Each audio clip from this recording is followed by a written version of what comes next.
Let's take a gander.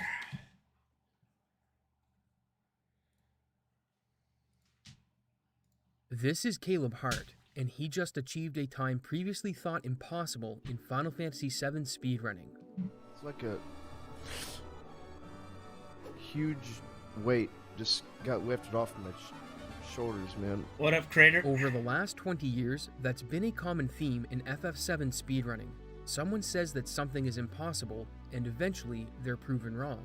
From humble beginnings in online forums to present-day live streams, we're about to see how the speedrun went from a relatively fast, glitchless playthrough to the broken mess that it is today. This is the history of Final Fantasy VII Any% world records. Oh god, that fucking old-ass overlay. Yeah, this will be my first time watching it.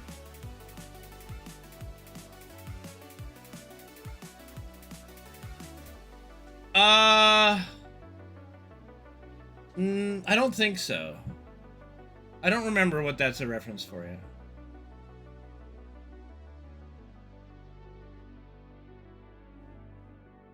I mean, Luz isn't impressed by anything. That doesn't mean anything.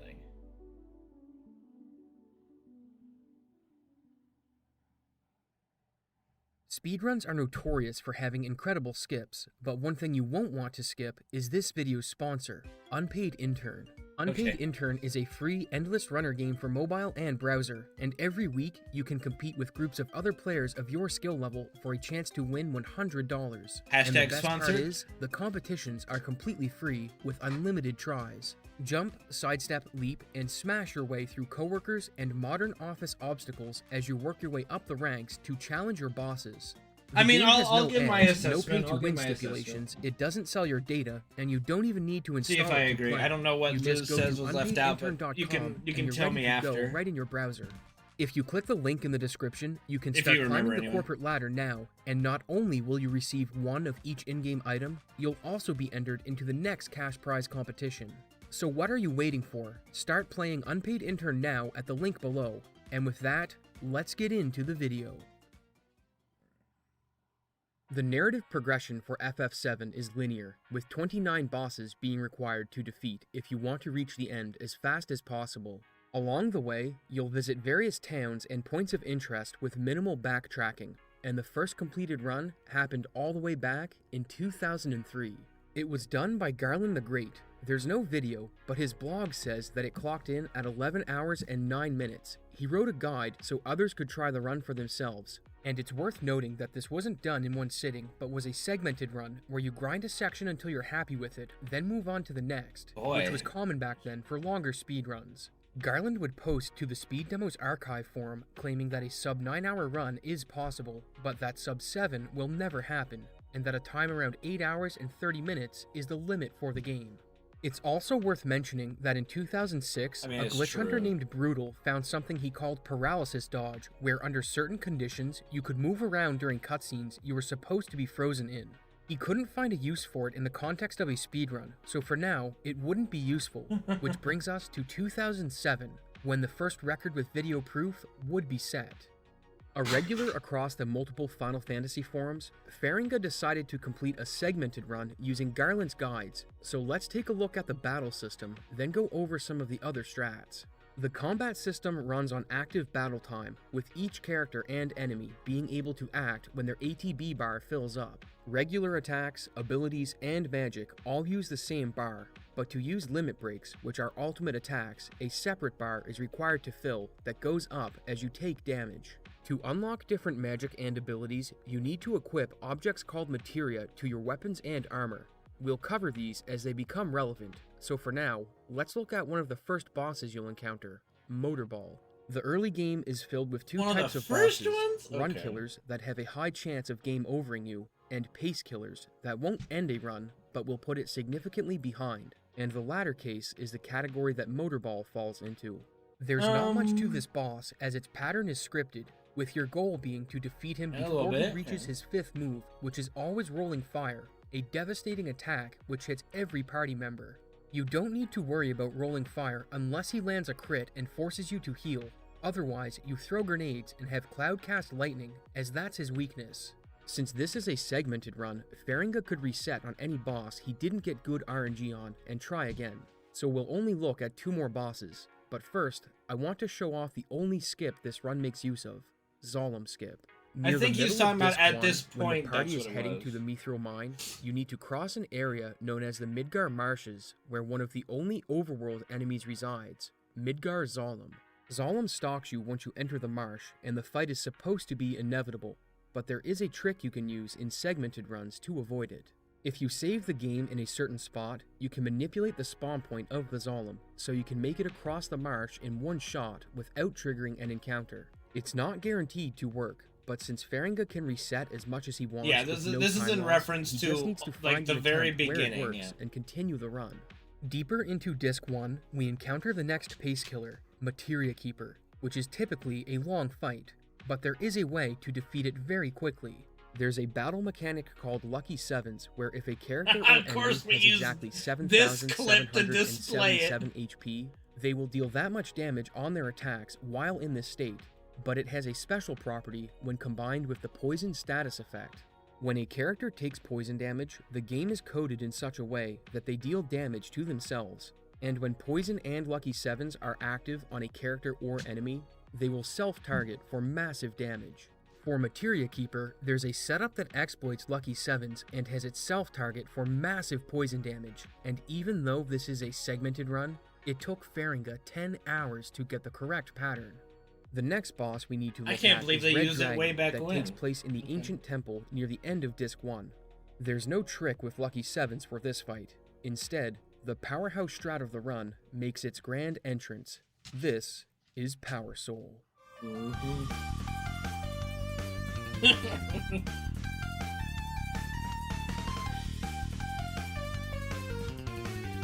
True. Power Soul is a weapon for Tifa that's picked up in Mount Nibel just before you fight Materia Keeper. It doesn't boast huge stats and only has slots for 4 materia, but this isn't what makes it special. It has 2 additional properties that increase her damage exponentially. If Tifa's HP is in critical levels, her damage output with Power Soul doubles, and if she's under the death sentence status effect, it quadruples. And these effects stack, meaning she does 8 times normal damage if both conditions are true. Death Sentence is an enemy ability that can be learned by using the enemy skill materia in battle and then being hit by the move you want to learn. It puts a 60-second clock on the target and kills them when it expires, and players learn Death Sentence while in Cosmo Canyon, which is a bit before Mount Nibel. If the 8x multiplier wasn't enough, runners also grab the materia for Death Blow earlier in the game, an ability that has 1/3 accuracy but always hits for a critical, or 2 times damage, and it stacks with Power Soul for a total multiplier of 16. This doesn't make Red Dragon free. You still need to get Tifa into critical HP and have her death blows hit. To make the fight easier, Cloud's cross/limit break is used to keep the boss paralyzed, as death blow can't miss on paralyzed targets, and it took Faringa 5 hours to get a perfect fight with this strat. Jeez, what was the rest this? Of the Yeah, game the plays Dark out the same, Ages, using man. Power Soul to deal 5 massive damage on the hours? bosses, with the final 4 bosses, Genova Synthesis and the 3 forms of Sephiroth, being safe fights where not much can go wrong. Faringa's run clocked in at 8 hours, 35 minutes, and 9 seconds, but I need to put an asterisk beside it and explain a couple things about record keeping. First, it was segmented and not real time. The rest of the runs we'll be looking at are all real time, but I felt it should be included because it's the first run with video proof, and later runs build upon the strats it used. Second, it was done on PC, which is a separate category from console runs due to hardware differences. For the rest of the video, we'll only be looking at console runs. And one more thing, all of the runs we're looking at are in the no slots category. Slots is a limit break for Kate Sith that can be manipulated to make every boss fight trivial, and runners don't use it in this category, which brings us out of the era of segmented runs and into the era of real-time attack single segment. Things would get very slow for FF7 over the next 3 years, but there are 2 events that need to be looked at, a potential for RNG manipulation, and a glitch that appeared to skip Cosmo Canyon. Brutal would post on the forum asking if anyone had looked into the game's RNG system, hoping to find a way to manipulate random encounters. He got a reply from Terrence Ferguson stating that while Final Fantasy VII's randomness was very bad, there is absolutely no way to predict when and where you'll battle beforehand. About a year incorrect. after this, in 2008, a video was uploaded to YouTube appearing to show a Cosmo Canyon skip. Normally, when you approach the canyon on the overworld, the buggy you're riding in hits a trigger and malfunctions, so you're forced to enter the town. But this video clearly showed the malfunction trigger being skipped. No one could figure out how the skip worked, or if it was even real. Not to mention that skipping Cosmo Canyon would leave you without death sentence, a key ability for Power Soul, so talk of the skip faded into obscurity. Aside from these events, not much happened after Farragut's run.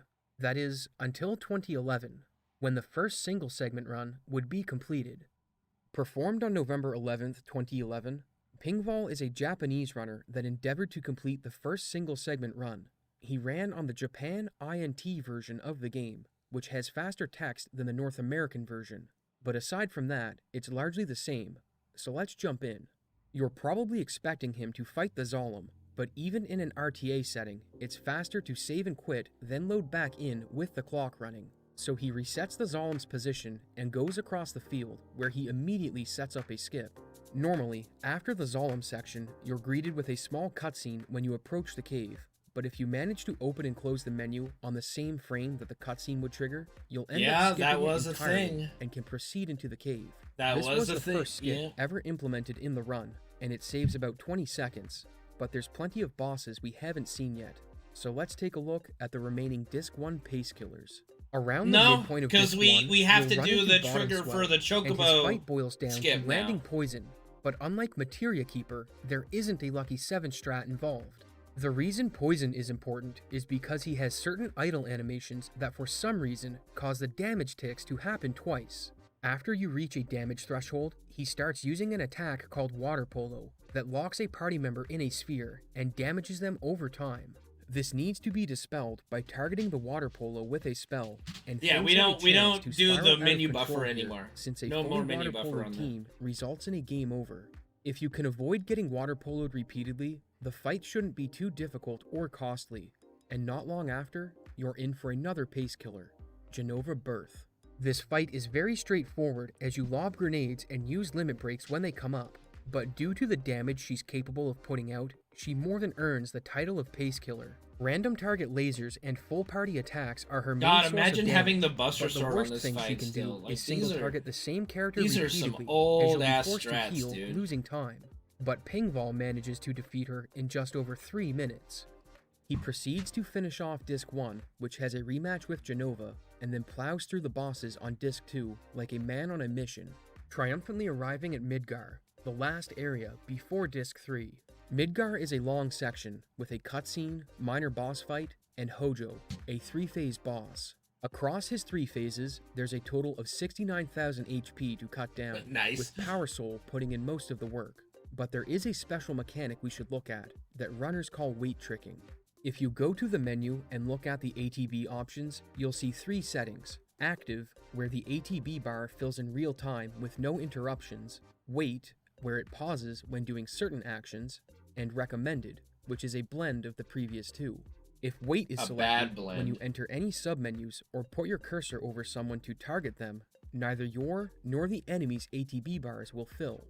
With the wait setting, you can abuse the ATB freeze so that while your characters are doing animations, the enemies don't get to charge their ATB bars, which results in less this was back when they did 2 times, when we had 2 times cut, too. Overall, Pingval performed some minor tweaks and changes across the entire run, and when the dust settled, what do you think his final time was? Recall that Garland theorized a near-perfect time for a segmented run saving at the bottom of the crater would be around 8:30, and that still leaves the final 4 bosses and some random encounters, so surely an RTA run couldn't come close, right? Pingval's final time would be 8 hours, 30 minutes, and 14 seconds. Even without the discovery of major skips, bosses getting optimized with Power Soul strats brought a new level of consistency to the game, giving Pingval a single segment time that was previously thought impossible. There was a year gap between Pingval's record and the next, but that doesn't mean things weren't happening in the community. On the contrary, people were hard at work finding skips, of which 5 would be found, and the runner to route them in would be Puexel. He credits Brutal and another runner named Whippy for helping him with routing in all of the skips, which is no easy task as we're about to see. So let's get started. The first skip that we see used is a method for skipping the Zolom that doesn't involve resetting. This was the Zolom first is one, designed to home in on Cloud, so if it hits a wall, it bounces off and reorients itself to your position, and it's quite a bit faster, so the fight was supposed to be unavoidable, or so runners thought. If you can get the Zolom to bounce in a certain direction, you can time your run so that you get across the swamp to barely make it to the safe zone. This was the old This does way take of some doing it. setup, as it's not easy to get the Zolom to cooperate, with Puexel losing over a minute, but it can be faster than the save and quit method if you get it to work quickly. The next skip takes place at the midpoint of the run, and it's appropriately called the Shell Hut skip. It contains a chest and the materia for enemy skill, which lets us learn Death Sentence to buff Power Soul, and when you enter it normally, well, we already have Death Sentence at this point, but to rest. I'll let that slide. The hitbox for the chest is large enough that you can trigger it from the second floor, and if you open the chest at the same time you confirm the dialogue for the rest sequence, the game will start the transition, that enemy except skill you is have to full learn some control other of your stuff. character, which lets you grab the materia while the game plays out the rest, which also lets you skip the second small cutscene. This would be the first instance of paralysis dodge that Brutal found being used in the speedrun, and it wouldn't be the last. If we look at the northern cave just before the end of the game, we see it's also used for the save crystal glitch. The save crystal glitch surprisingly involves a save crystal and saves about 30 seconds. At the party I would split say a little section more in the than northern 30. cave, you can drop a save crystal from your inventory at the same Actually, time you way enter more the than hitbox 30. to climb down Because a otherwise stalagmite. you have to The game listen will to spawn a everybody say dialogue their to confirm goodbyes. your That's action, definitely which more than stays 30. on screen while the cutscene starts. And when Cloud gets in position, you can select yes on the dialogue and break out of the cutscene early. The Zolom, Shell Hut, and Save Crystal glitches collectively save about a minute, but I said there were 5 new glitches used in this run. And what if I told you the next glitch saves almost 10 minutes? Because a skip was found for the second Midgar segment. The Midgar revisit is very long, and about a minute into its opening cutscene, you're shown a brief glimpse of where you'll fight Hojo before it takes you back to go through a mini-boss. Yeah, this and is more where I cutscenes. started. It turns out that This Cloud was is already paralyzed found just when off I screen started. when you're watching Hojo, and the trigger to start the fight with him is a single frame away from where Cloud is standing. If you're guessing players found a way to dodge paralysis, that would be a good guess, but that's not how this skip works. When this cutscene is started, the developers actually implemented the paralysis incorrectly, and you have a single frame of control over Cloud, which is just enough movement to trigger the fight, skipping the parts of Midgar that are supposed to happen before it. This was the biggest single skip found by far, but it wouldn't be the most significant. And what if I told you we've been seeing it in action this entire run? Remember how Terrence Ferguson said that even though the random encounter RNG was implemented very poorly, that it still wasn't possible to manipulate? It turns out he was wrong. In fact, he couldn't have been further from the truth.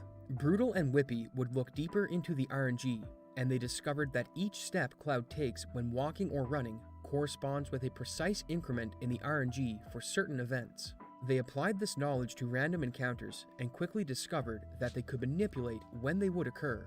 Puexel was aided by the duo to create his step route, and if we look at a run he did at the Crystals for Life Marathon the month prior, we see the step route was developed to just before Motorball on Disc 1, but in this world record, the trio had worked all the way up to Disc 2. Due to how RNG works, they couldn't eliminate encounters completely, and since overworld encounters run on a different system, those couldn't be affected at all. It's hard to say how much time this saved exactly, but it definitely helped, and it can even affect certain boss battles.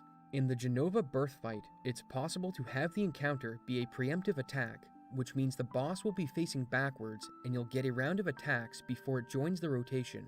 Normally, this would be entirely random, but with a complex step route, it's possible to have this happen every time.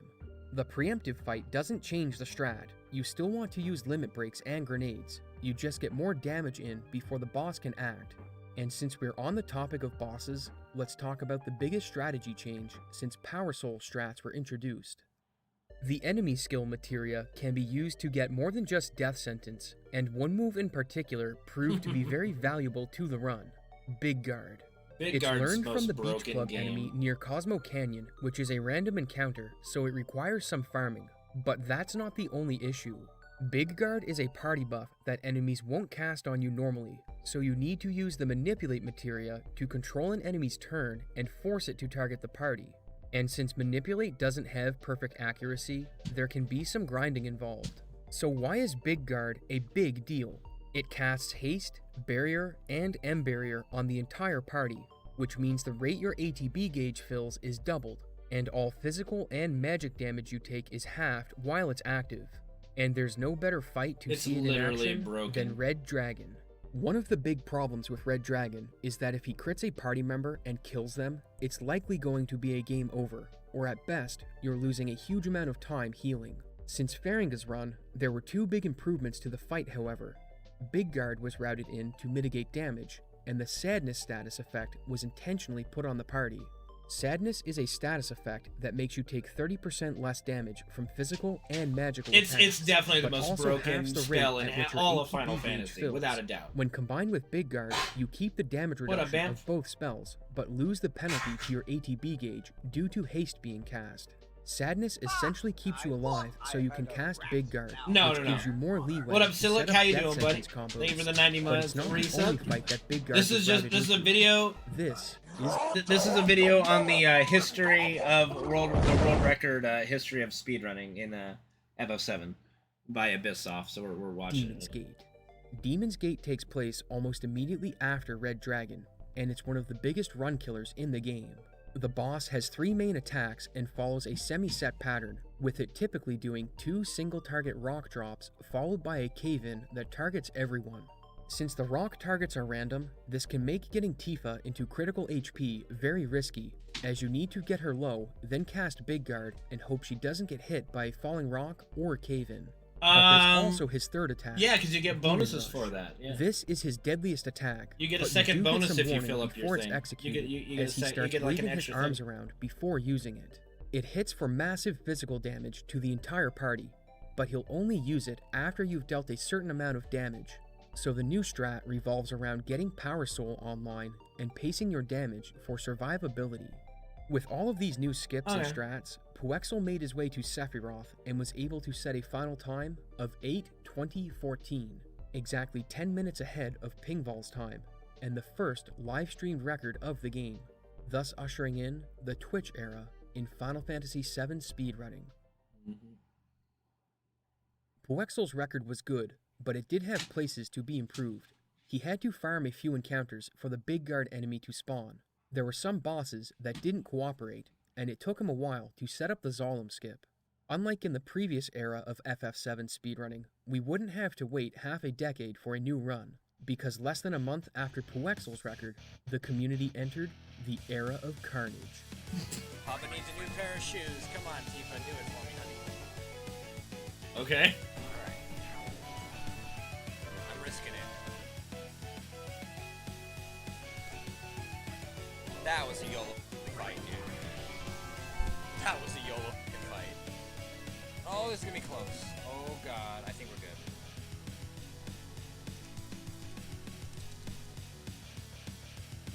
Yes!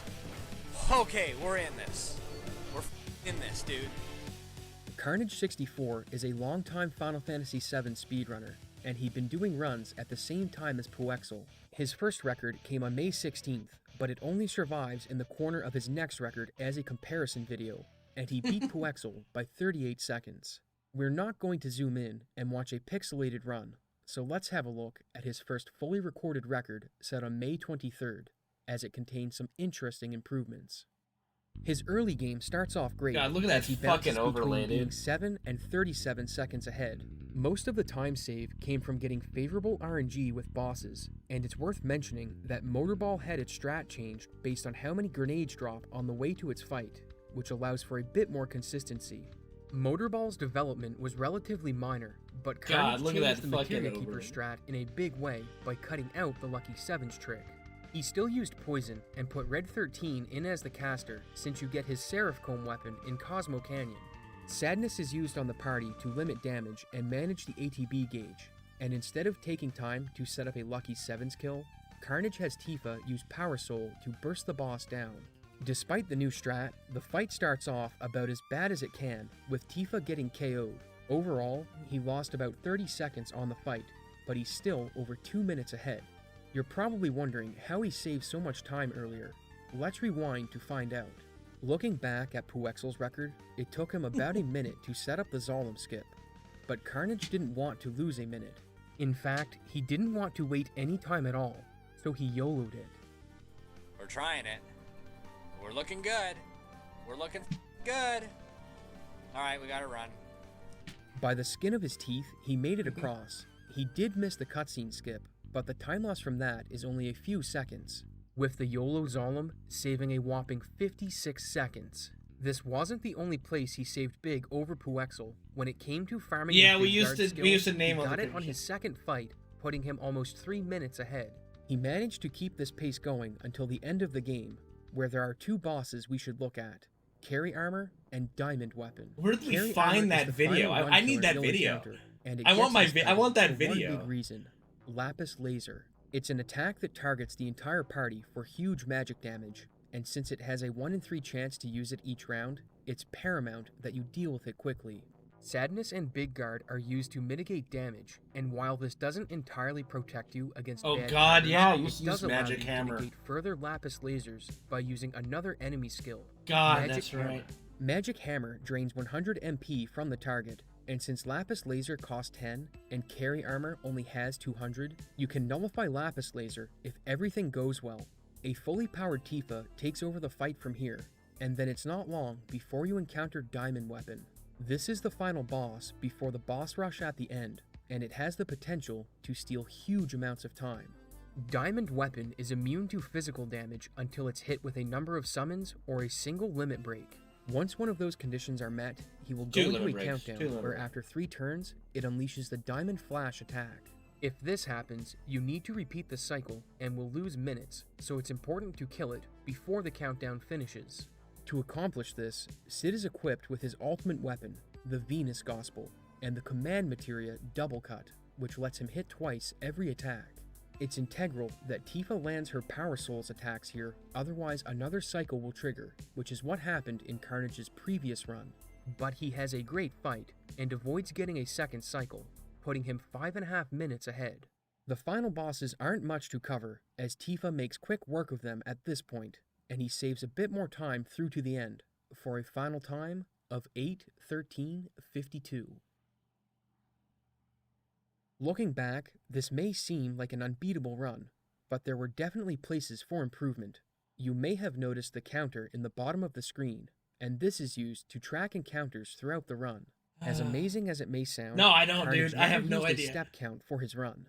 In fact, he wasn't aware that Puexel used one in his record either, so the run could be improved with better RNG. And that's what Carnage set out to do.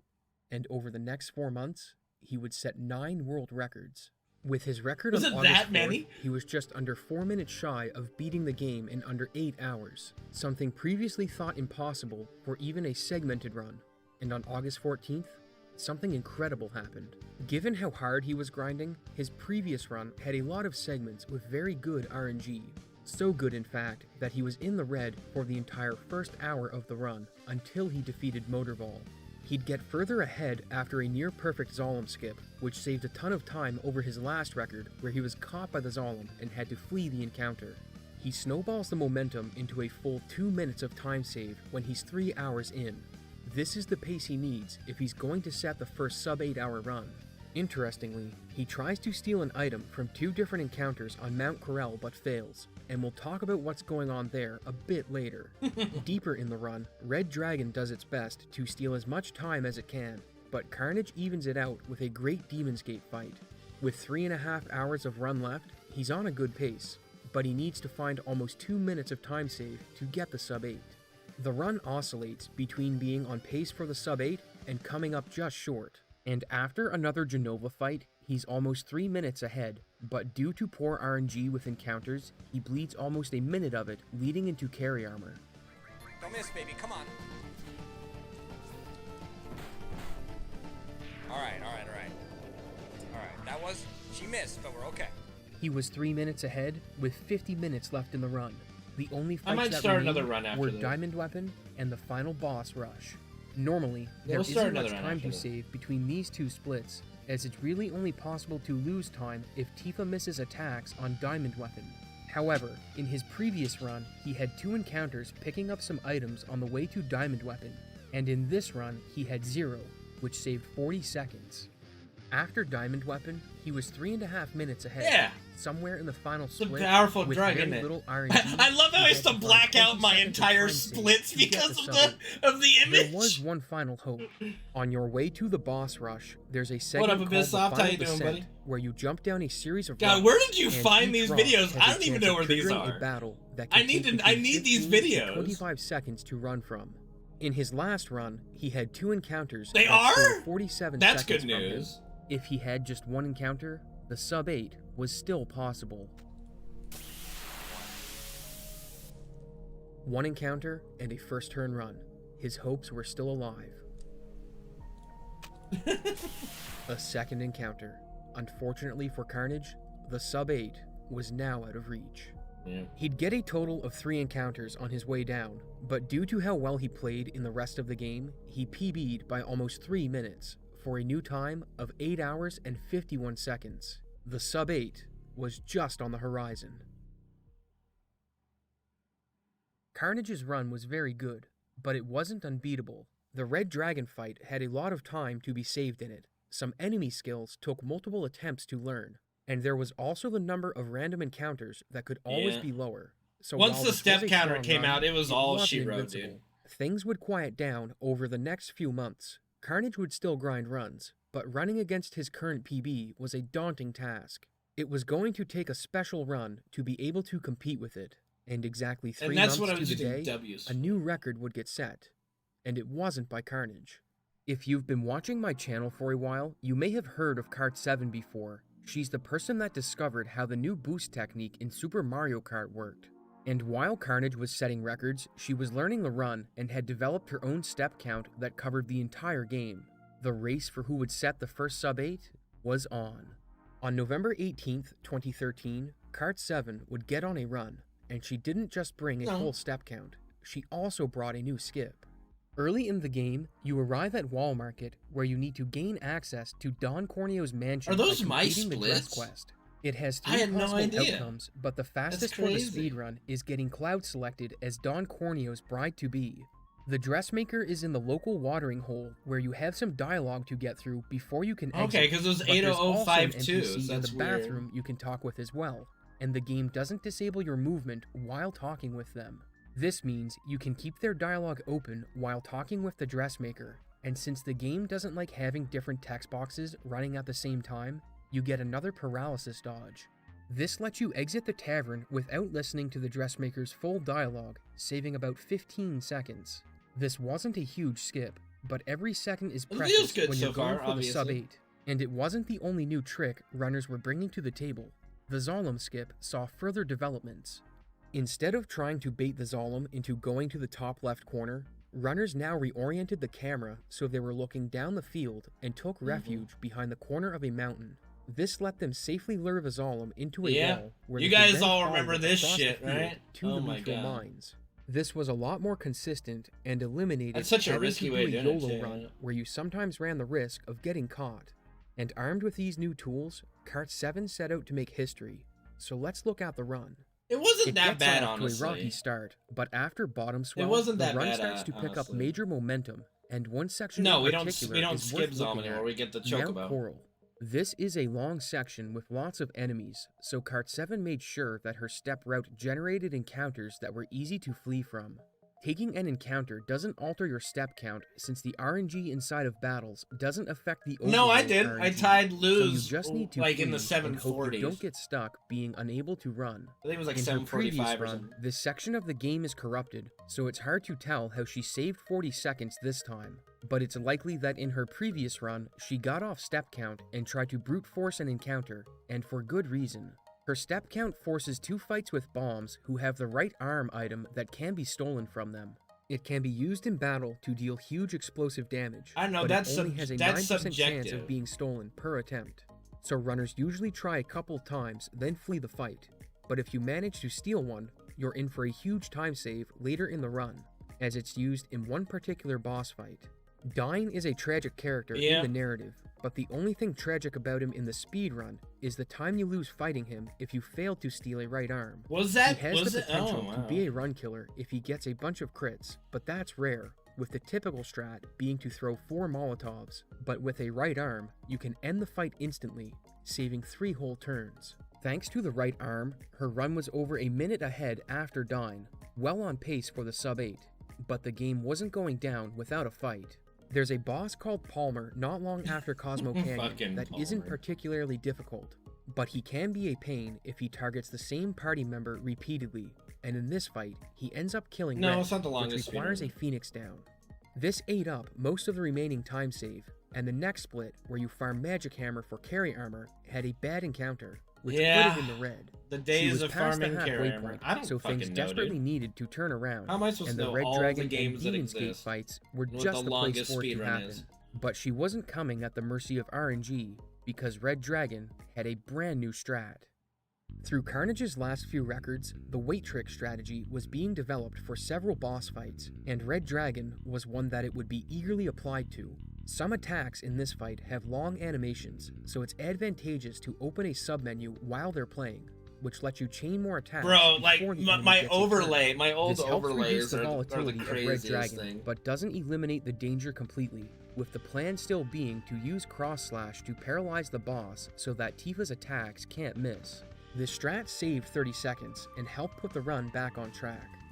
Not long after this, she starts Disc 2, where in her previous run, she got off of step count and lost a ton of time there's some to ridiculous encounters, games. but this time she nailed it. No, like weight tricking leaving was just 2 bosses that could like end her around, like it was pace. basically Carry utilized armor during my and era diamond at weapon. the beginning of Carry when I armor started. took away 20 seconds due to some misses, but it's not the end of the world, as the run had snowballed into being almost 3 minutes ahead.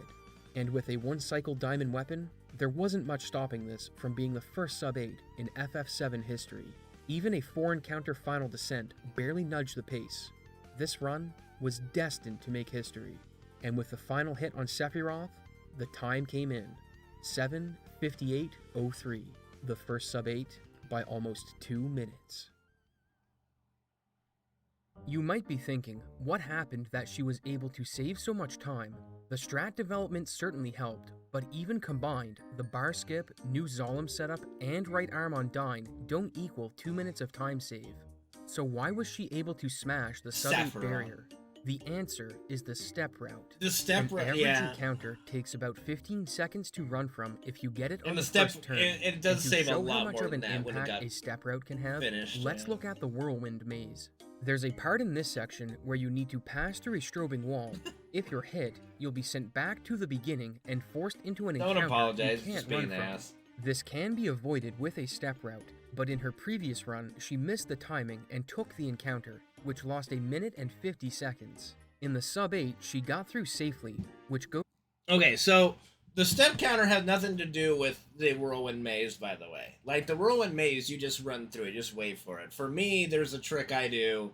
On the first one, I run right, diagonally right, left, then I just go up and you run straight through it. But, no, the discovery of the step counter was by Brutal. And Brutal AI shared it with Card 7 was the first runner that Brutal shared the information with. So while I was grinding without the step counter, when I was grinding without the step counter, I got down to 8:00:52 without, you know, what's basically one of the biggest time saves in the game at this point. And, you know, looking back at all the strats, like, you could have cut out Magic Hammer. Like, it could have, but with the route that we had, I needed basically a perfect run to get a sub-8. But once the step counter came out, it didn't require that anymore. The step counter saves like 10 minutes. It's just dead at that point, you know. Yes, you're being an ass user. Okay, anyway, we'll continue. Goes to show just how much effect the small things can have on the run. But this wouldn't be Cart 7's final record. she was just getting started. She would set a few more records in 2013 with a notable route change taking place where the magic hammer skill isn't picked up. This skill was very important for carry armor and another boss named Schizo, but by using a hero drink, the fights were made a lot faster and magic hammer was no longer required. However, none of these records would compare to the first she set in 2014 because it had a new boss strat and 4 new skips. Remember Brutal? He was still active in the community, and as a reward for Kart 7's oh god, this whole fucking made thing. A post detailing how to perform the Jesse skip. The gatekeeping. At the beginning of the game, I have so much to say about the Sector gatekeeping. 7 slums, where you normally have a small dialogue cutscene with Jesse. Brutal discovered that if you trigger the train conductor dialogue at the same time you talk to Jesse, I have a lot to say about that. And can leave the train car and re-enter it to skip the cutscene and save 15 seconds. I gotta go back to that. Like, just like look at this. Like, look at this.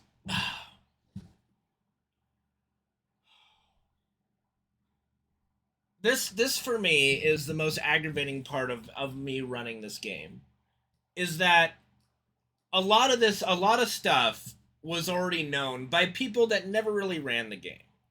And you can say what you want about, like, you know, the importance of different players and such. But the whole gatekeeping of, oh, we know these things exist. We know people are grinding out runs and spending so much time. I'm not going to help them. I'm not going to let them know some information unless they meet some criteria. It's so asinine. No problem, Abyssoft. We'll see you in a bit. But like that attitude, totally just at this point. At this point, I was still kind of like, Puexo didn't like me too much. Neither did Seraph. But it was at this point where I felt myself disconnecting kind of with the community. Well, I disagree, Exit. Like, knowledge that you don't even know exists. I have no idea if Brutal likes me or not. I don't care. He's been in my channel a few times. I don't care. But gatekeeping strategies until another person like completes a run at a certain speed in which you want is so asinine. Because all you're doing is making people grind out, waste their time, just so you can have a feeling of superiority of some sort. And that kind of stuff bothers me. And this was not the first and wouldn't have been the last time that it happened. In the beginning of the game, you take a train to the Sector 7 slums, where you normally have a small dialogue cutscene with Jesse. Brutal discovered that if you trigger the train conductor dialogue at the same time you talk to Jesse, you'll get a paralysis. No, he effectively is. And can leave the train car and re-enter it to skip the cutscene. It hasn't happened recently because people are upfront with things they discover now. It's not clear exactly which skip he revealed. No, not anybody else could have discovered. It was likely Barrett's skip. After defeating Motorball, you climb down a rope to escape Midgar and then pick your party for the next section of the game. But once again, Brutal found a paralysis dodge to avoid this. If you try to exit the screen at the bottom, you'll trigger the party select cutscene and be locked into it. But conveniently, Barrett is within talking distance of the trigger. By triggering the cutscene and talking to Barrett at the same time, you get a paralysis dodge and can leave the screen, with the game continuing to use the same party you had active. Yeah. This saves about 20 seconds, quite minor as far as time saves go, but the remaining 2 skips are anything but small. A glitch hunter and runner named Zero Kainos discovered a skip for another animated cutscene that occurs in Junon when you revisit it later in the game. It works exactly like the Midgar skip, but with a twist. Instead of forgetting to paralyze Barrett doesn't matter, frame, though. They forgot to paralyze him at all. His character model is invisible. But you understand, to gatekeep information and only share it with a single person, like, no, that's just being an asshole. You can try to spin it any way you want, but the way Brutal went about this and slowly revealed information to the runners once we met the Sire's criteria is asinine. 100% asinine.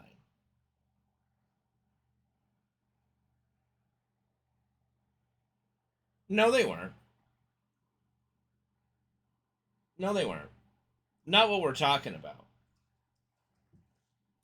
Couple of inputs on the controller, you can get him to a loading zone and skip watching the majority of the cutscene, saving 70 seconds, bringing our total time saved from new skips to 1 minute and 45 seconds, and there was still one more to go. Near the end of the Cosmo Canyon segment, you're in the Caves of Gi, which is home to the Stinger enemies. Stingers are mini-bosses that occur in forced encounters when you walk into spiderwebs covering the map. But Brutal discovered that if you triggered a random encounter but kept on it the a frame secret. you touch a stinger web, neither encounter would happen. A step route was developed so that encounters would be forced at the correct pixels, and runners could now get through the stinger section without a worry, saving about 1.5 minutes in total, bringing us to just over 3 minutes in time save from new discoveries. On their own, the skips would make it easy for a new world record, but a new strat was developed for Demon's Gate that made the fight a lot more consistent. Since you're guaranteed to get a Demon Rush early in the fight, Tifa's HP was intentionally kept at a certain amount so that the attack would consistently put her into critical to get Power Soul online. This wasn't risk-free, however. If Demon Rush crit, then Tifa would die outright, and you'd have to go into backup strats. But when things went according to plan, you'd be able to kill Demon's Gate before he did another rush.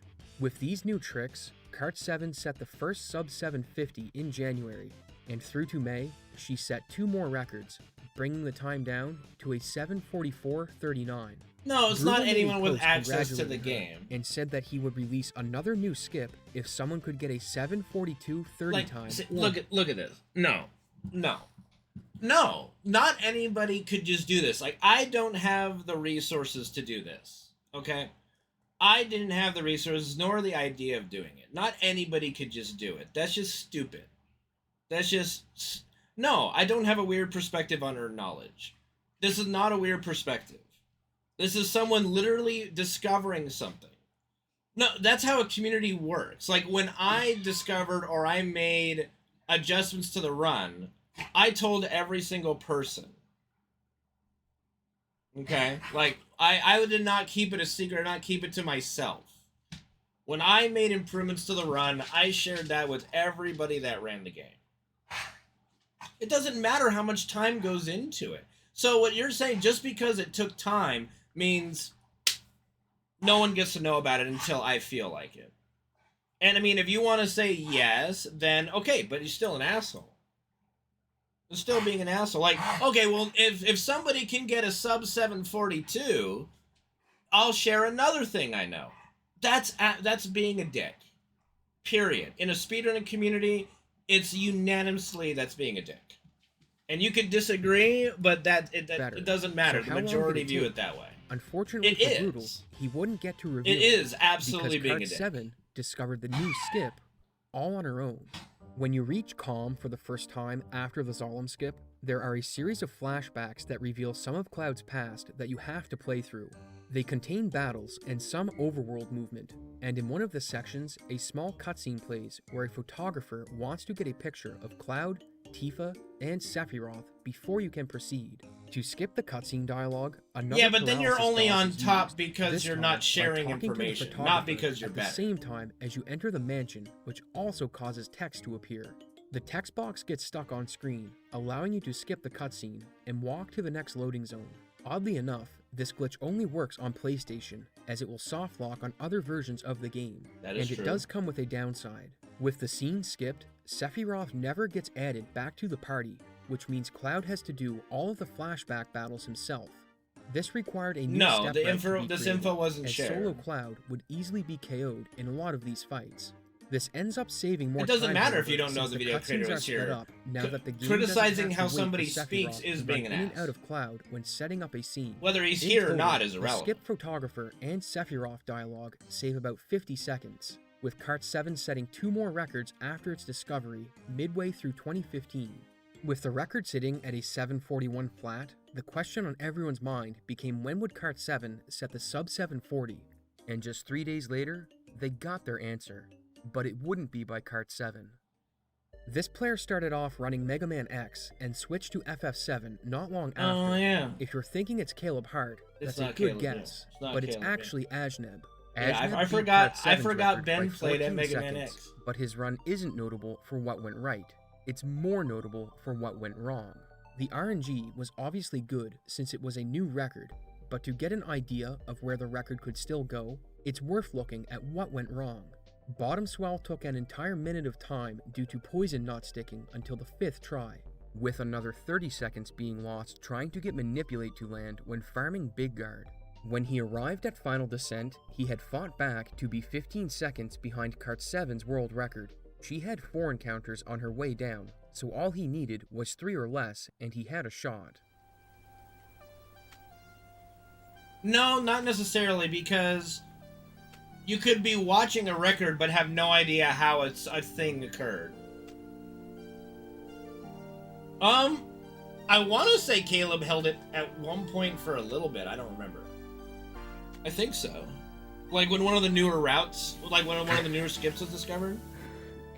A single encounter. For most things in FF7, it's not self-explanatory.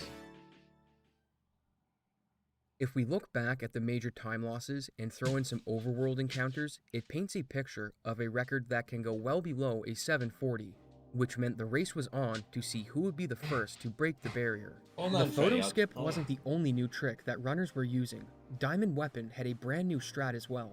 Yeah. Before entering the fight, runners would intentionally lower the battle speed, which allowed them to get in 2 death blows per tick of its countdown. If Tifa misses death blows too many times, yeah, no, 6-4, like, and that was in 2021. With the extra attacks per countdown tick, that was in it made the fight a lot more 2021. Like, consistent. you know, who fucking and just 8 knows? days after Ajneb took the record from Kart 7, not only did she take it back, she shattered it. Freddy. The run started off great, as she was a full minute and a half ahead of her. God, remember when we all used W split before live split came out? Which was fortunate, because some random encounters during the Big Guard split stole away an entire minute. Leaving disc 1, she was only 24 seconds ahead, but there was one section of the game she could save huge on, and that was Gaia's Cliff.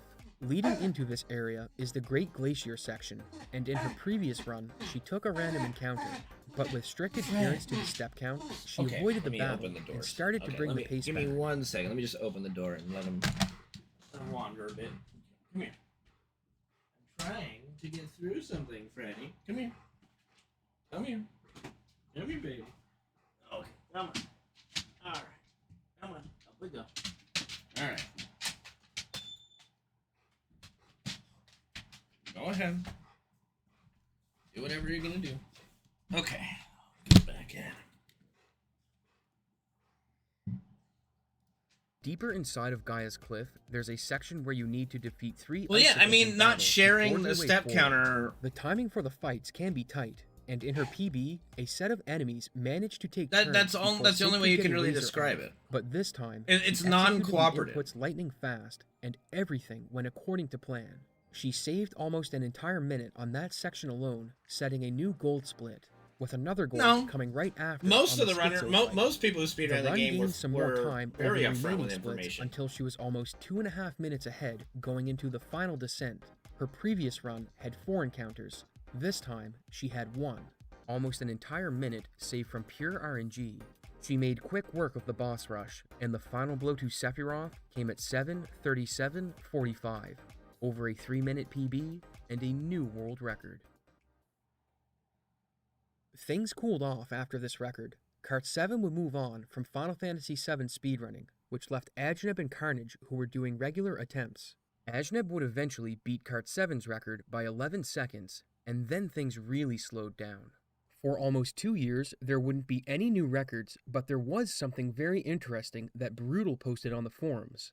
It was titled Final Descent Manipulation, and it goes into the technical details of how you could manipulate the final descent to have 0 encounters. The gist of it is that there are 2 variables that affect the encounters for final descent, and if you watched a random pattern for long enough, you could figure out what their values were, which told you how many encounters you'd get. He suggested using the Hojo cutscene since it had the repeating lightning bolt animation, but this did have a problem. There was still a lot of game to play between Hojo and the final descent, so things could change, and a manip that was carried for that pretty much strats are shared by speedrunners. To highlight how much of an in effect this would have on the run, That's let's look back at what Ajneb's first world record. Going into FD, he was 14 seconds behind his PB, which had 5 encounters. If he had anything more than 2, a new record likely wasn't going to happen, and that's exactly what he got, narrowly beating Kart 7 by 11 seconds. But if he had received 0 encounters, he could have potentially saved another 20 seconds.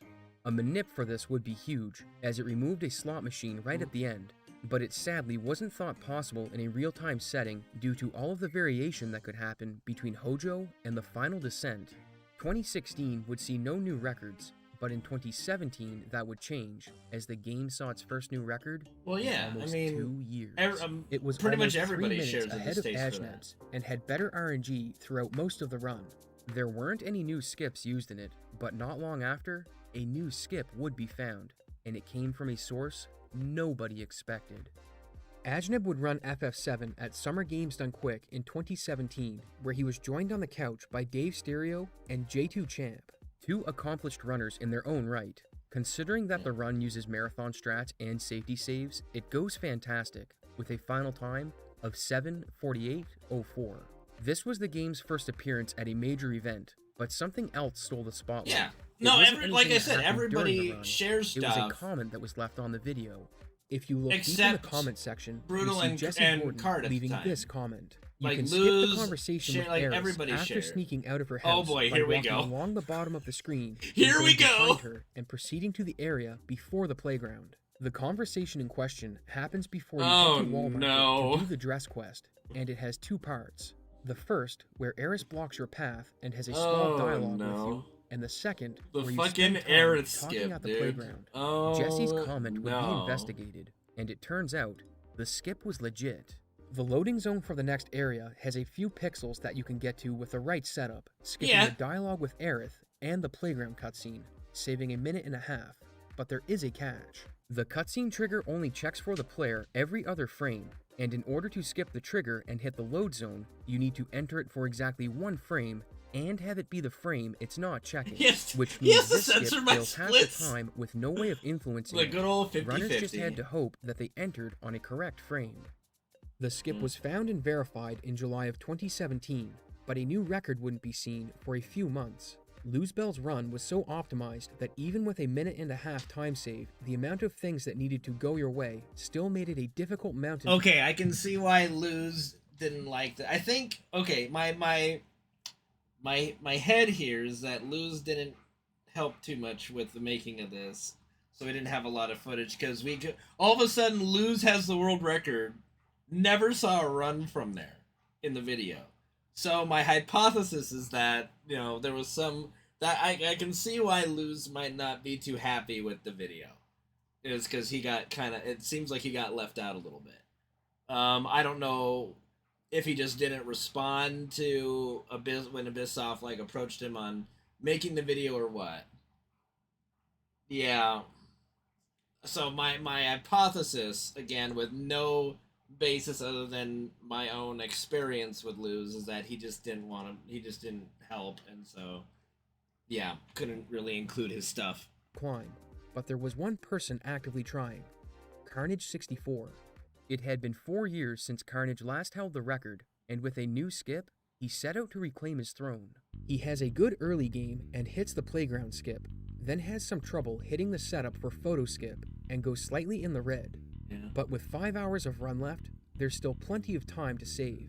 By this time, Carnage had started using a step route, and instead of trying to steal a right arm for dying, he opted to run from the fights and take a small time save rather than gamble 20 seconds on a 9% chance. The run was about a minute behind at this point, so things needed to turn around if this was going to be a world record.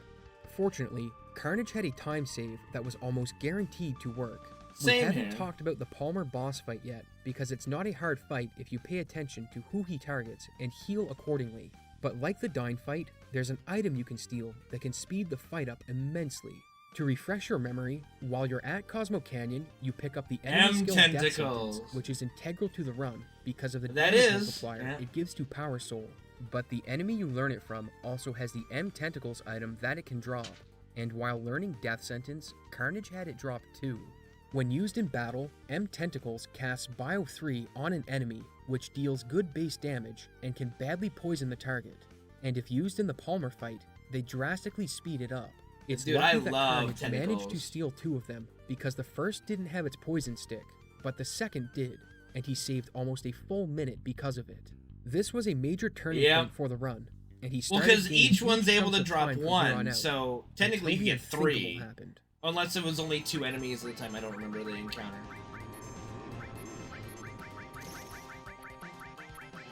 Well, there goes Kate, Sid. Alright. Finish this up just fine. Oh god! And the beginning of the fake out. Just kidding. That's the only fight in the game where you can lose and continue playing, so players intentionally target their own party for a death to save time over playing the fight out. He's almost 2 minutes ahead at this point, which is the pace he needs for a world record. And as he was going into the diamond weapon fight, he knew the run had a chance. After cutting it close on getting a second cycle, he was 1 minute ahead, and had this to say. If we can save a lot of time on Hojo, there's a possibility. There's a small chance. Moving into Midgar, we get to Hojo, which isn't hard since Tifa is incredibly overpowered at this point. But she can still miss her death blows, and that's precisely what happens. Tifa misses her first 3 attacks. With every miss, the record slips further out of reach. She hits the next 4, and Carnage's chance of getting a new record all rest on the final descent.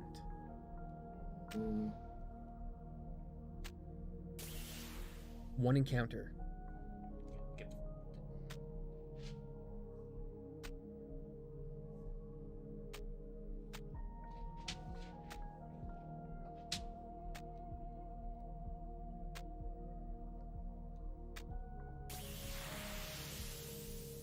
A second encounter. If there's another, the chance at world record is gone. 2. Got it. He made it through without another fight. It all came down to how he executed the final boss rush. I've said previously that the final bosses don't have much variation, a lot of you guys are and here while for that this. is true, Yeah. there are still some things that can go wrong. And in the Bizarro Sephiroth fight, Sid's health gets super low, which posed a dilemma. In the next fight, Safer Sephiroth will cast Shadow Flare on a single target. If it hits Sid, he will die and will force a revive as he needs to use D-Barrier on the boss so Tifa can deal max damage. And since his pace was so tight, he couldn't take the safe option and heal as that would cost too much time, so he prayed that the spell would target Cloud. Oh my god. Okay. His gamble paid off. He used the high potion just to make sure Sid didn't die in case Sephiroth's wing attack critical. Cloud didn't die. Then Cloud moved didn't. on to the final split. Looking at his best possible time calculation, he had a chance to beat the record by 1 second. So he mashed dialogue as fast as possible and prayed he was fast enough. When Carnage hit the last input of the run, his final time is a 7:34:46. For the first time in Final Fantasy VII history, the record was tied. In a 7.5 hour run, a tie really is something special.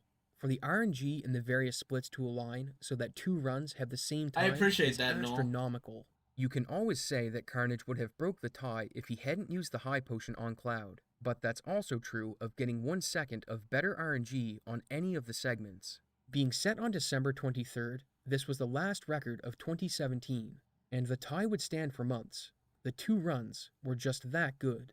But in July of 2018, something would happen all that these runs broke are the tie technically shit decisively. runs. Yeah. Before you do the dress quest, there's a pathway This is that's the blocked by era 2 guards of that connect major Wall Market skips. and the Sector 7 slums. When you clear Wall Market, the guards leave, and you can use the path as a shortcut to get back to Sector 7. But in July, Sunamods would discover that just like Playground Skip, there's a way to hit the load zone the guards are blocking. It requires a precise setup, but it is possible and consistent with some practice. No. So how much time does it save? My To biography. get to Wall Market normally, you need to complete Reactor 5, which includes a boss fight, and get through the entire Eris introduction. But with Guard Skip, you avoid all of this and save 18 minutes. There are 2 important things I want to point out with this skip. The first is that you need to do the materia tutorial with Barrett before doing the skip. If you don't, the game never gives you access to the materia menu. And second, when you get to Wall Market, Aerith mysteriously joins your I think I know party what he at level means. 1, with this as her hard-coded name. If you acquire her the normal way, her preset name is Eris, so the game appears to have 2 different hard-coded values for her name.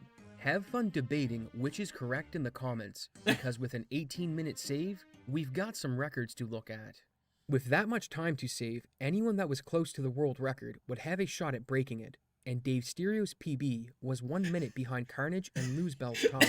He did use guard skip, but Dave some and I things went beat it the terribly same wrong, day. So he set out to correct them and hoped to set a new world record. I hope that's in It took this. him a couple of tries to find the correct position for guard skip, but 30 seconds of time loss isn't a big deal with an 18-minute skip. So he presses on and eventually arrives at the 2 splits that stole massive amounts of time from him previously, Genova Birth and the Stinger skip. In his last run, he messed up the step count going into Genova, which meant he didn't get a preemptive fight. But this time he nailed the step count and saved over a minute. And when it came to Stinger skip, a new route had been devised that required a couple of frame-perfect inputs, but he had no problem hitting them this time and was almost 6 minutes ahead.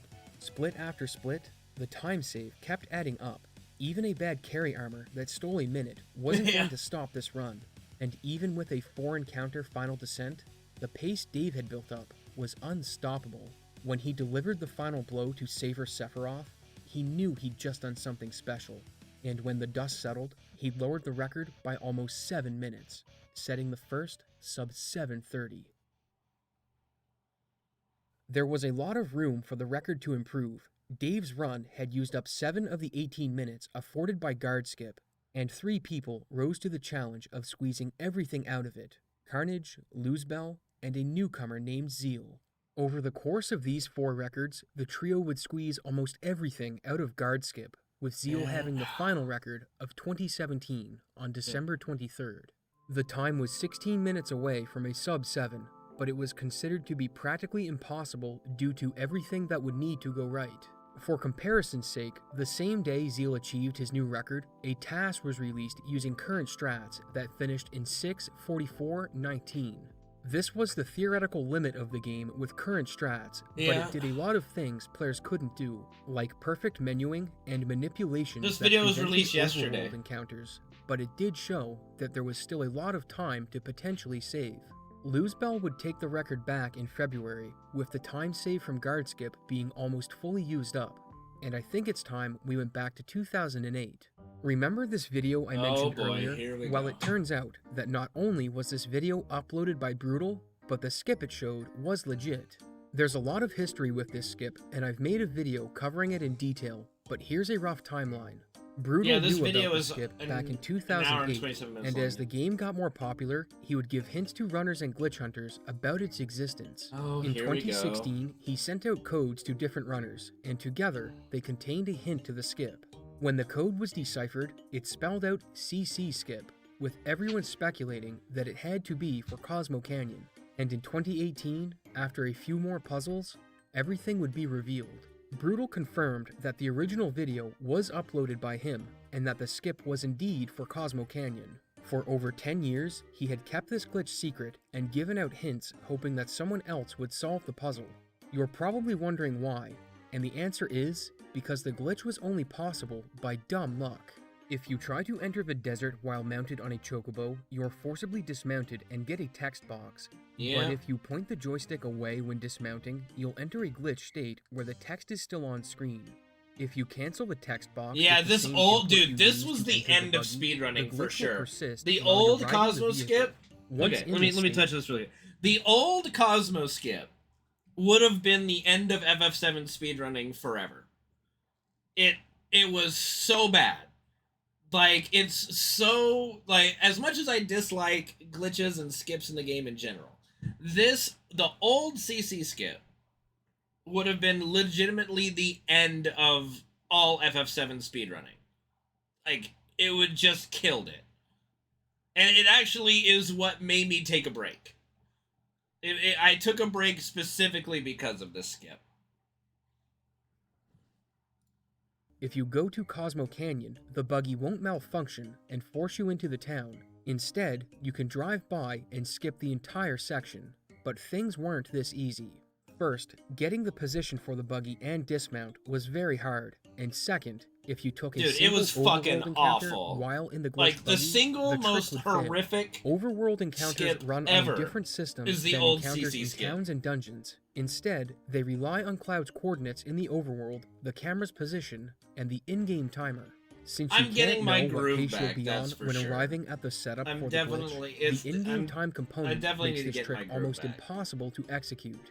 For these reasons, I obviously Brutal held have on a to the skip. reputation to live He up didn't to want at runs this to point. live or die by a skip that relies on not getting encounters, which would be extremely lucky given that the journey to Cosmo Canyon from the setup takes about 30 seconds. For now, the glitch wouldn't be used in runs. The setup and random chance involved were too much to risk going for after playing for 2 hours. Okay, can we just take a moment to appreciate that the split name Champ Pounds an Anime Pillow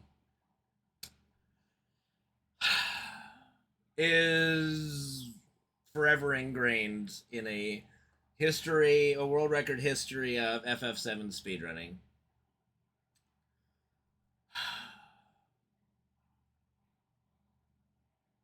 Apparently these ones are fine. So players kept grinding using guard skip.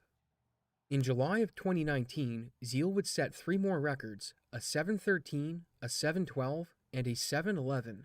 The time was approaching a sub 7, but without a new skip, it was going to be almost impossible to achieve. And then we Things got went Calm quiet and for a year. Cosmos. Zeal was busy with other games, and he had optimized the run to such a point that lowering it wouldn't be an easy task. In June 2020, he came back and lowered the record by another minute.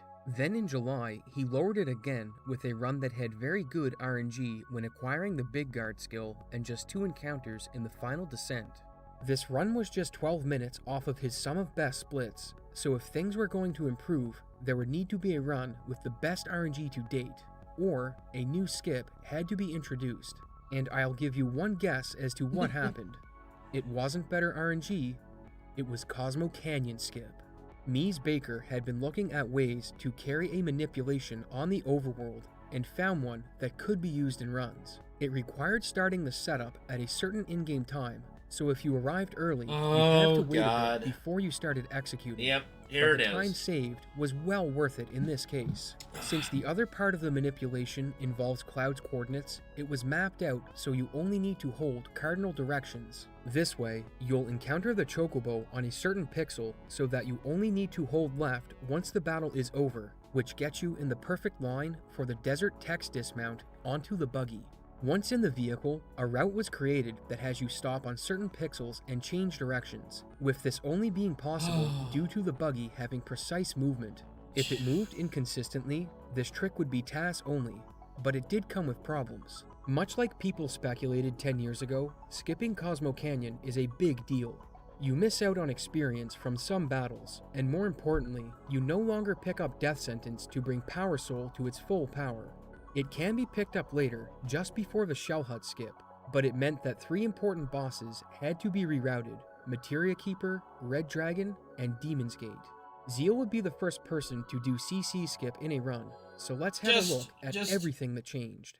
Thinking He about arrives all at the skip time. just before the halfway point of the run, and nails it first try. It saves about 17 minutes, so at this point, things were looking very good, which brings us to the first boss reroute, Materia Keeper. This fight had seen considerable overhaul since we last looked at it when Carnage used Power Soul instead of a Lucky 7 setup. A tactic was developed where you used Bio with Red, then manipulate Tifa with Mini so you could stack exactly 99 damage, which put the boss into Lucky 7s for the Poison Tick. But since we skipped Cosmo Canyon, we're missing Red Seraph Comb in addition to Death Sentence. In the post-CC skip strat, Red is replaced with Kate Sith, and the strat changes to have Tifa cast Big Guard and Cloud use Bio. Then, a mini Tifa manipulates the damage a bit slower to get the Lucky 7's tick to kill. When Zeal defeats Materia Keeper, he's 5.5 minutes ahead of his PB, with 3 hours of run left. So let's fast forward to everyone's favorite boss duo, Red Dragon and Demon's Gate.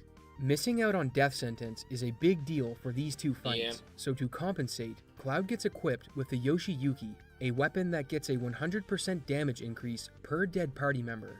To get this online, Aerith is intentionally killed if she doesn't die in the boss's opening attack, with Kate Sith running support by using Big Guard and potions. Demon's Gate follows a similar pattern, with Aerith being KO'd to turn on the Yoshiyuki bonus. Kate Sith still heals this fight, but he'll also throw Molotovs, and you'll need to manage your ATB closely so you can recast areas after a dice. demon That rush. was earlier. These strats are obviously slower than having Death Sentence, and if we look at the full picture for CC Skip, we see that it saves 17 minutes, but loses 7 minutes across the boss fights compared to Death Sentence strats, for a final time save of 10 minutes. Zeal is over 5 minutes ahead after this pair of bosses when he stops to pick up Death Sentence. Things go pretty good from here. He does execute a new trick near the end of the run, and we'll get to what that is in a bit. After the last input, the first run to use Cosmo Canyon Skip finished with a time of 7:07:40, a 2-minute improvement over his last record, which meant there was still plenty of time to save.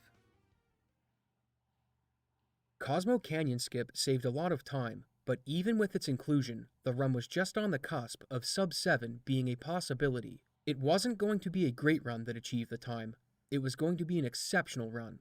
So Zeal got to work. 10 days later, he lowered the time another 2 minutes, and 10 days after that, it went down another 2, putting the record at a 7:03:31. Part of the time saved was due to a development with the CC Skip. A new setup was found that ran at an earlier interval, which made it 2.5 minutes faster if you could get there in time. However, there was another development. This was the trick at the end of the game that Zeal executed in his first record with CC Skip. If you haven't guessed, Final Descent finally got manipulated. If you recall, the reason a Final Descent manip wasn't possible was twofold. First, one of the two important variables couldn't be manipulated easily. And second, figuring out what that variable's current value was required looking at the fluctuations in a pattern. Initially, the suggested pattern was the electricity in the Hojo cutscene, which wasn't a good option due to the amount of gameplay between observing its value and arriving at the Final Descent. But as seems Final to be the Descent case with manipulation was a FF7, bit if something is possible, it's only a matter of time before it's routed into a run. Working off of the information posted by Brutal back in 2015, Luzbel looked into finding a way to route Final Descent manipulations into the run. In the North Crater, there are certain screens that advance the list RNG reliably, so by taking a peek at the stone value with the electricity in Hojo, you could wait on these other screens to increase the list value to generate better encounters. A spreadsheet was created that showed runners what encounters they could possibly receive based on what the stone value was at Hojo. Then, to manip better ones, they would wait on these screens to increase the list value. It wasn't an exact process, but it was better than nothing. This manip had been attempted in Zeal's last 3 records, and looking back at the Final Descents, he hit a successful 2-encounter manip in his 740, then dropped the manip in his next 2 records, so it wasn't the most consistent trick, but it could save about 15 seconds per encounter, so runners had nothing to lose by going You can for definitely see when data CC when Skip you was do first stuff, found, but I don't the know about record was a source code. I have no 7:09, idea. meaning it was just barely possible to get a sub-7 time. The quicker setup saved an additional 2.5 minutes. Combine this with Final Descent manip, and you're looking at about an extra 3 minutes of time save, bringing sub-7 more into the realm of possibility. Zeal would set another record on September 28th, and since Cosmo Canyon Skip proved that overworld manipulations were possible, it wasn't long before the techniques were applied to the Zolom, with a new skip having players wait for a specific in-game time so that the Zolom's RNG would have it in a location where a safe crossing could be made, and using this trick, he lowered the record to a 7:03:21. The road to sub-7 was clear. It was going to take good execution on all of the new tricks and solid RNG, and a month later, on October 25th, Zeal got on a run. He was about dead even with his previous record at the Zolom, but the run really picked up steam at the Red Dragon and Demon's Gate fights, with Dragon going almost perfect, and the run being a minute and a half ahead after Demon's Gate. At the end of Gaia's Cliff, he's on pace to set the sub-7 if a few more splits go his way. But things get really interesting at carry armor. He needs to get Tifa into critical HP and has the option to use an S-mine on her, but he's not sure if that will kill her or not. So, he takes the gamble anyway. Yeah, it's 1100 I'm not damage. even sure if I can S-mine Tifa. I might kill her with it. I guess I have to risk it. You'll be fine. You'll be fine, big dog. Okay, cool. It's only It 1100. pays off. He's saved over a minute and is almost 5 ahead of his PB. This has to be the sub-7. He arrives at Diamond Weapon.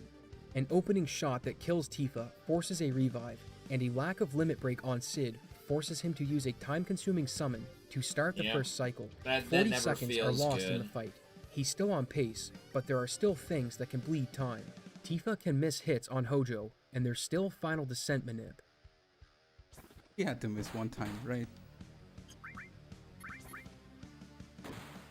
Boy, man, what a fight.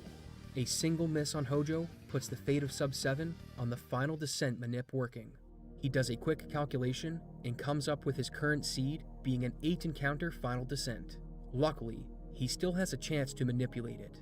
Everything rides on a single trick that he's only pulled off in one run. To change his current seed from 8 encounters to 3, he needs to wait for 14 seconds. He arrives at the screen and takes the time loss for the manipulation. If he's right, he'll make history. If he's wrong, sub-7 is lost. He enters the screen and lets out a sigh. If it is right, What up, Jason? Thank you for the we're gonna 4-month count down resub. 2, What's 5, Twitch and Prime? 11. 1, 2. An encounter on 2. Did it work, or was it just dumb luck? Marvelous! 4, 5. An encounter on 5. 8, 9, 10, 11. An encounter on 11. The manipulation worked. Nothing was stopping Zeal at this point.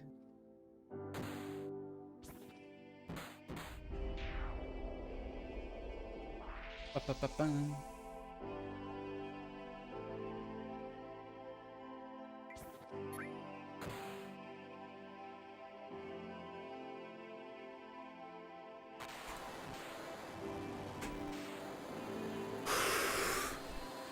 Did we really do it? Did we really do it? Sub-7? Really? Out of nowhere?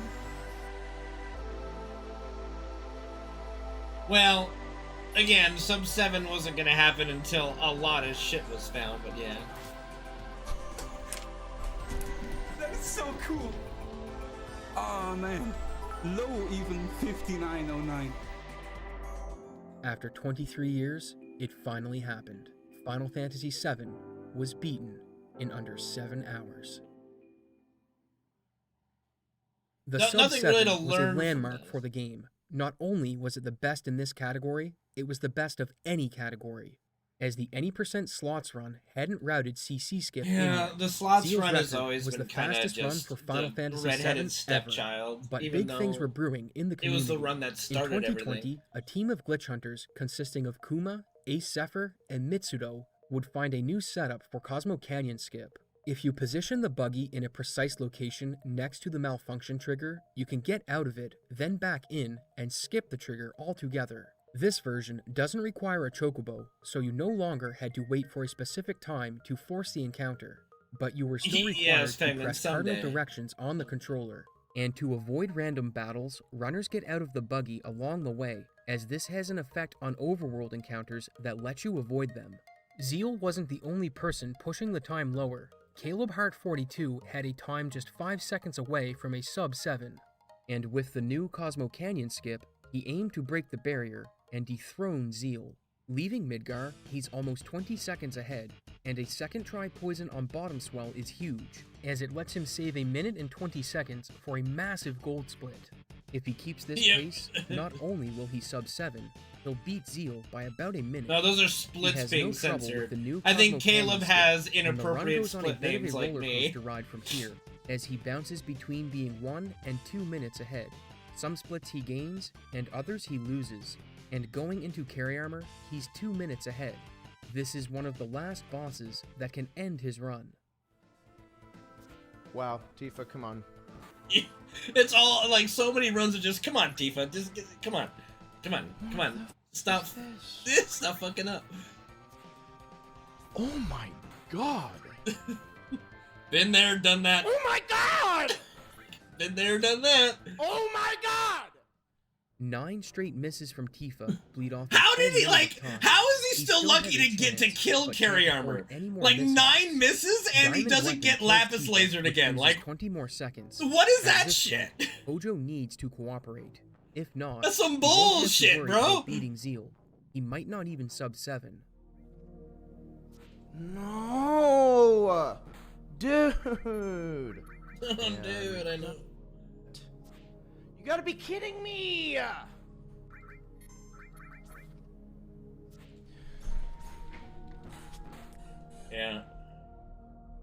Dude! No! 4 misses on Hojo. Unfortunately for Caleb, his chance at the record was over. He still had a shot at sub 7, however, so he pressed on. He calculates his final descent, and it wasn't looking good, so he took a time loss to manipulate it down to a 2 encounter. And with just 6 seconds to the spare, era of he like the enters boss rush. spreadsheet and all that shit, like, it's such a weird time for me. I don't like the He's 3 spreadsheet. seconds ahead. Final No descent room for manipulation. mistakes. I'm glad that it's no longer needed for final descent, because I He never lost liked 5 it. seconds. He needs to find 2 seconds of time save on Safer Sephiroth, or he'll come up short. But he does have one hope.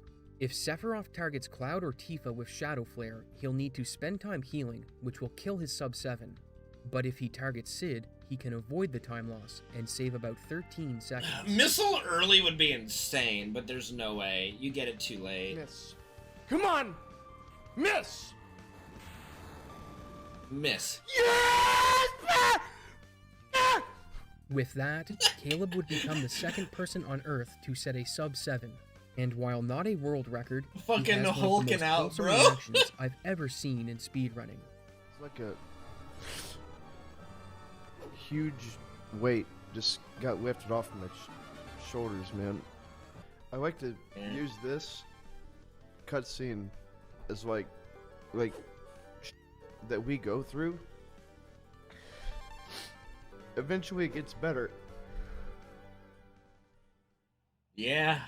Caleb's run shows perfectly how the game can take away time through no fault of your own, and using the improved Cosmo Canyon skip, Zeal drops the record 2 more times, with the second improvement being a 6:55:51. A runner named Dummy Bear would set the third sub 7 in this period, but Dummy moving Bear? into October, the run would get turned on its head once again.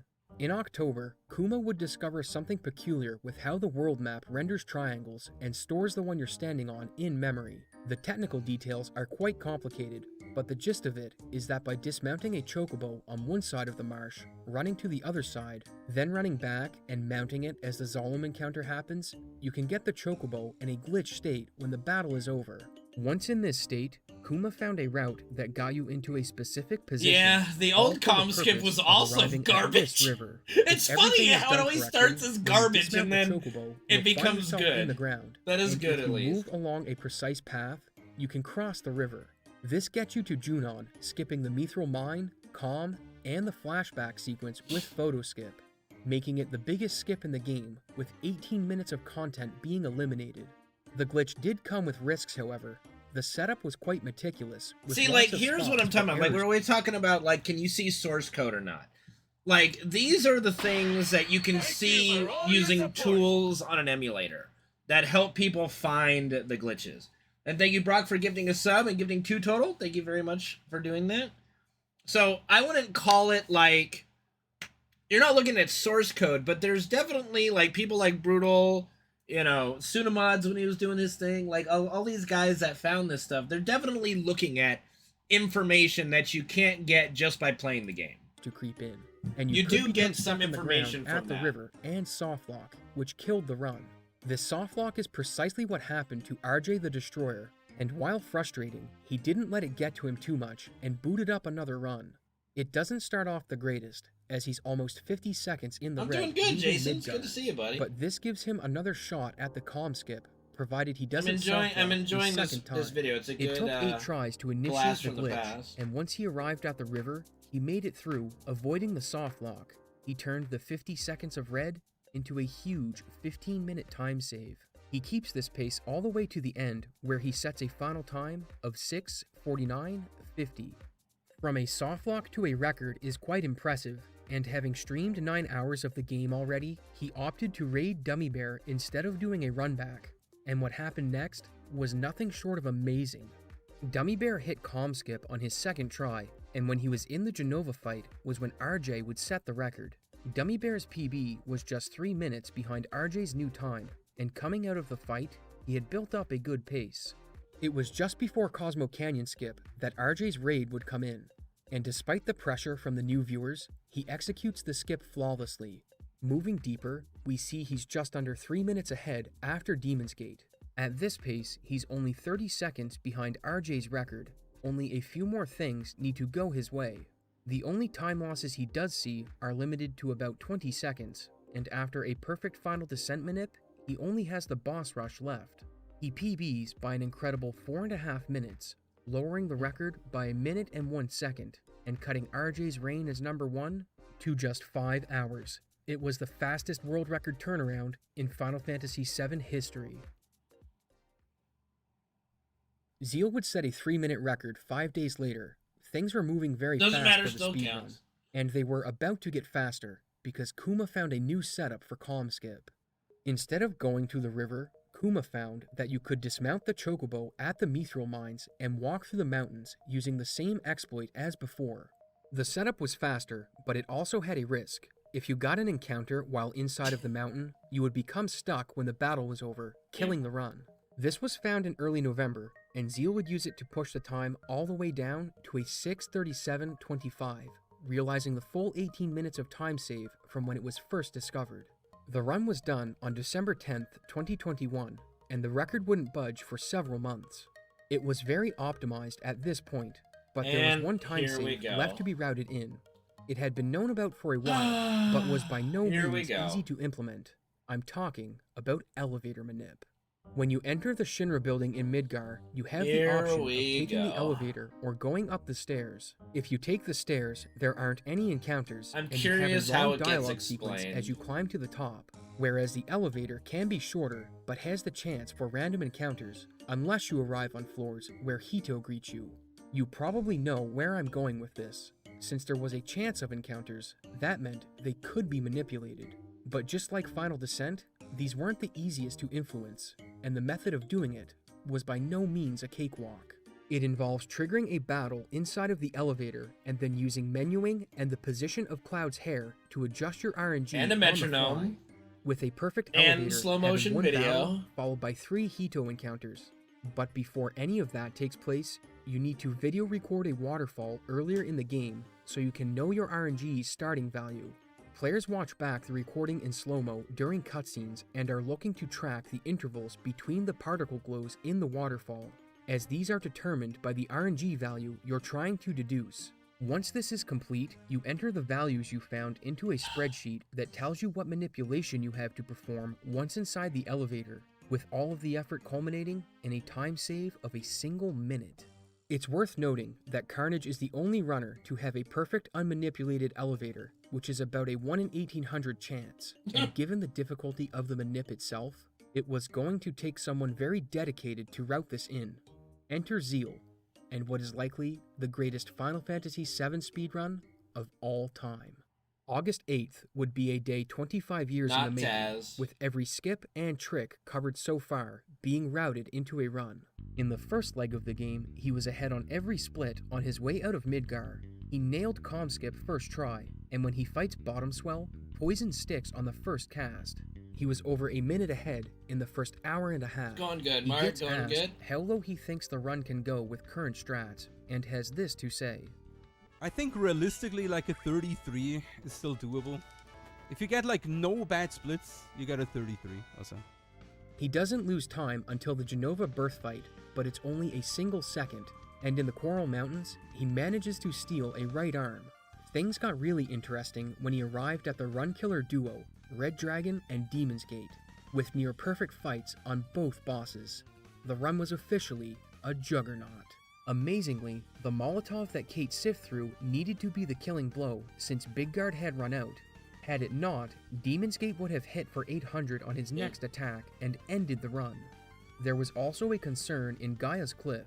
Because he was so far ahead, things with the step count can get a bit wonky, so there was a chance he would encounter a Marlboro, an enemy that's potentially You don't want to be too far ahead of the step counter. That can inflict it's various such a pain in the ass. Zeal performs some routing on the fly and turns the would-be Marlboro encounter into an enemy he can easily flee from, showing the importance of not just understanding what a trick skips, but how it works as well. This plus 2 minute pace would be carried through the entire game. When Zeal faced a run killer, he obliterated it. When he faced a pace killer, he set a gold split. Nothing was going to stop him. Going into the safer Sephiroth fight, there was one scenario where the run could die.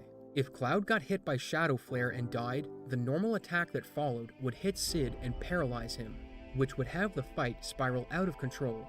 This was the last hurdle he needed to jump. Don't do it. Don't do it. Don't do it. He's doing it. No, you need Tifa to dodge. The fate of the run was now sealed. Omni slash for the win. No. Nice! 633.44. Nice! Let's go. That was so good. One run. Looking back on Zeal's run, the amount of things that went right are astounding. With only a handful of splits causing major time loss, he lost 14 seconds learning the laser skill due to the manipulate failing repeatedly, and a full minute to Materia Keeper due to poison not sticking until the 5th No, I actually know that was another big time loss people in my Tifa chat would hate me if I Omni with the slashed fight a stealing record. 38 seconds. I would find it on disrespectful Hojo, to do he had so. the potential to save You could 20 Omni seconds, slash a shit but run, with 6 but misses not really from a world Tifa, record run. he lost 26 instead. And that's it for time losses. Aside from a couple seconds here and there, this run was that solid. It was the culmination of 25 years of knowledge cultivated by players that held the game in the highest esteem. From humble beginnings on internet forums, the speedrun went from a fast, glitchless playthrough to the run you saw today. Yeah. Thanks for watching. That was a good